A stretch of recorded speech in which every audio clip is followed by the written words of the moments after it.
Hey guys, it's Siobhan with To Kitty and Beyond.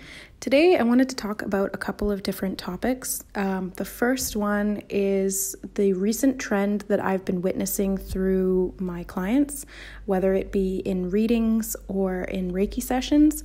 I've been seeing a lot of people being pushed onto their path, so to speak. So this seems to be a time period where a lot of people are shifting in their lives and on their spiritual journey.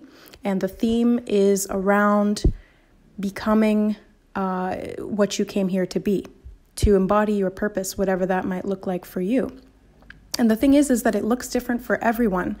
There's many different ways that you can embody your purpose. And some of them don't require you to do much, and some of them require you to take grand leaps of faith, and hold that trust within your heart as you transition out of an area of life that was not in alignment with you.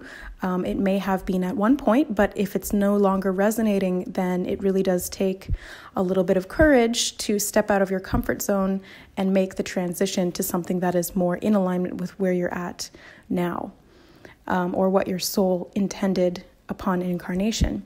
So I'm seeing this with lots of my clients. They're being prompted to transition from conventional lines of work to more non-conventional lines of work. Some of them are training in Reiki, some of them are doing other energetic practices or healing, and some of them are just feeling called to write or to share their experiences in their life and throughout this transition period. There's so many different ways. You can also do this through art. Anything that you do with conviction and with love is serving your purpose. And that can shift and transition over the course of your life as well. So not to say that you have to do one thing and choose that and that's what you are and that's what you do for the rest of your life. These things change. And not only are the people who have previously felt unfulfilled by their work now transitioning into areas that they do feel more fulfilled. There's also a transition between those of us who are doing what we love and in alignment with our spiritual purpose. There's still shifts that come with that as well. Nothing ever stays the same. All that we can ever be sure of is change. And so it's really just up to us to be intuitively connected to what we need in each now moment and transition with as much ease and grace as we can muster within ourselves.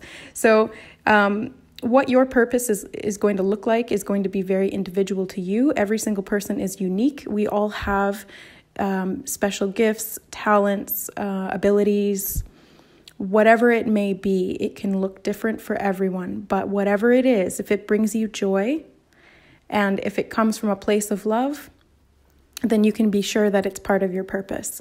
And whether you do it as a hobby or you do it full time, you are contributing that love that you put into your work to the world. And it is valuable and it is very much needed at this time. It's basically all hands on deck, all light workers called to the stage. We all have to find what it is that we want to do, and not even just for others, but for ourselves as well. Because if you're not living a life of joy and fulfillment, then not only are you not serving yourself, you're not serving anybody else either, because that's the energy that you're giving out is lack and fear and all of these lower vibrational emotions that come from feeling trapped, feeling stuck, feeling disempowered. So it's for you first and foremost.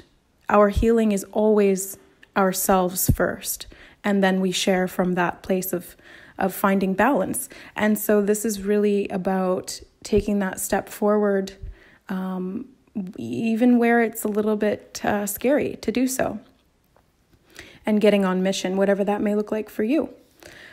So another thing that I wanted to talk about was the duality between what is right and what is wrong, and the fact that everything is really in relativity to something of our perspective. So the context here, and this may trigger some people, I really don't want to, okay? But I'm just going to give you my perspective and my experience. So this is to do with food. And in the past of the energy waves and the energy updates that I've made, I've mentioned that I was craving a lot of junk food as we go through these transitions. As these energy waves come in and they're so intense and they're increasing in frequency and in duration, it can be very taxing on the physical body as it's trying to integrate all of these light frequencies and codes within the DNA and create physical shifts from that. So we do need to be intaking a lot of high calorie food to be able to burn enough energy to integrate these codes. And so for me, the way that worked was that I just ate a lot of junk food. But the problem is that I'm vegetarian. I've been sort of teetering between vegetarian and vegan for 3 years. And as of late, I've transitioned more into being just vegetarian, incorporating some eggs. I still don't drink milk, but I felt like I needed some more protein. And recently, I've been craving meat.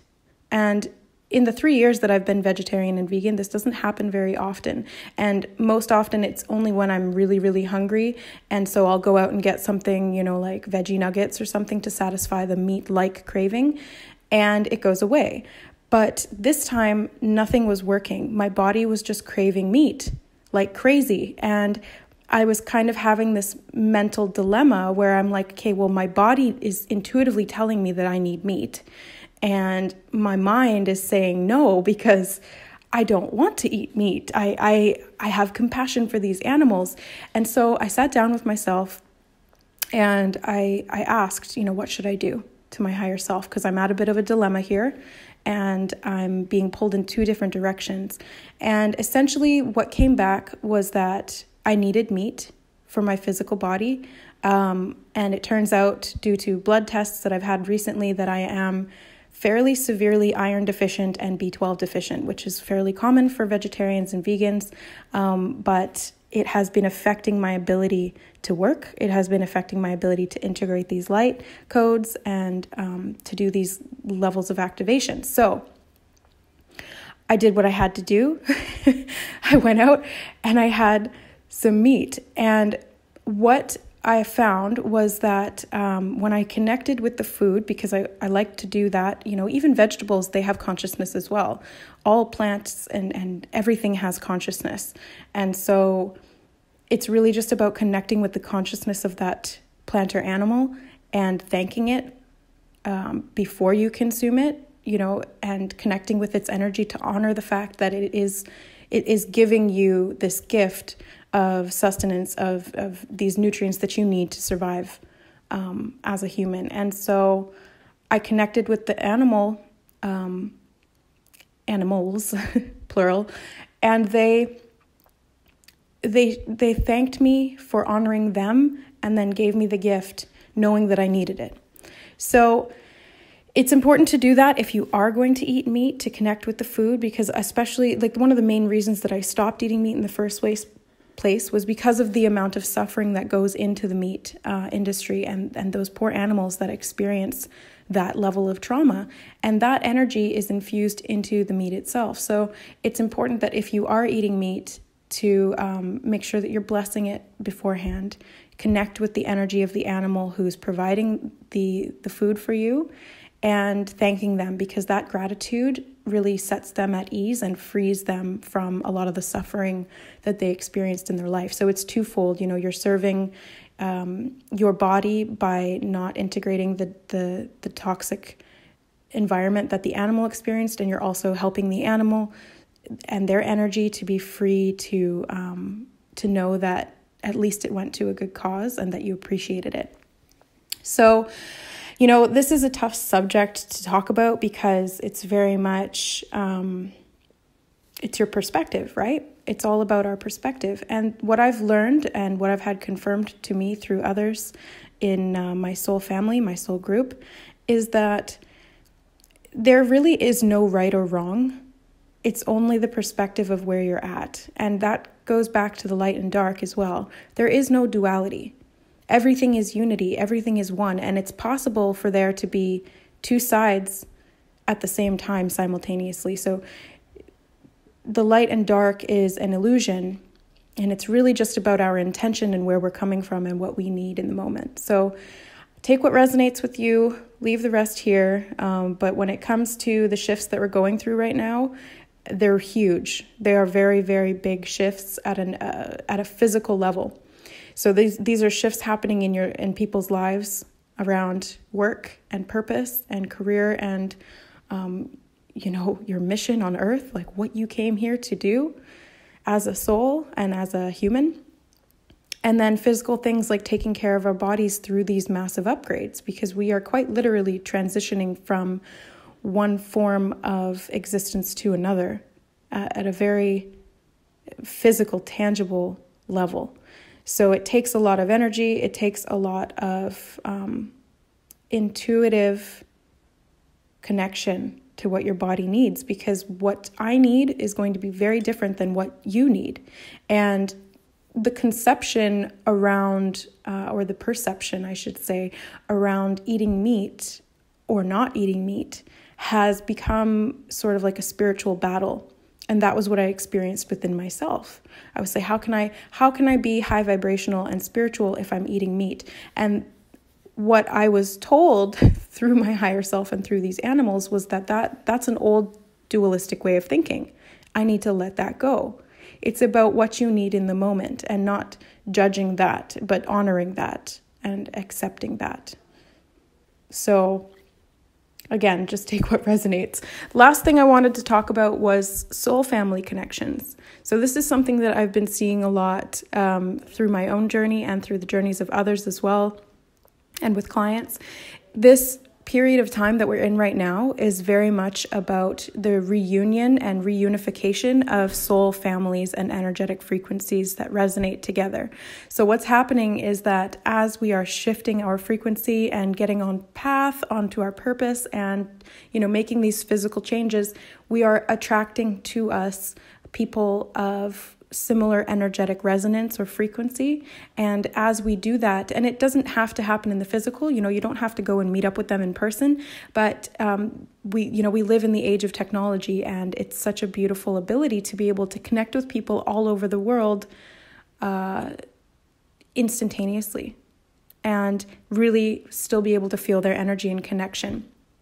So what I've found with this is, at this time in particular, it's happening all over the world. People are reuniting with their soul family and assisting each other to be able to remember what it was you came here to do, or to give the puzzle pieces that I always talk about, right? We all hold a different puzzle piece, and when we come together, we are able to put them together and see the bigger picture of what we've been trying to create or trying to understand at a higher level. So these soul connections are reunifying now in bits and pieces, and it's growing in frequency. It's growing in exponential expansion. So as we, make one soul connection, it vibrates higher, and so it attracts more and more and more. And so we're going to be forming these groups eventually where we're able to come together either technologically or in person to basically put all of the puzzle pieces together and see what it was that we came to do here as a group. And each group will have different sort of instructions or different mission guidelines, I guess.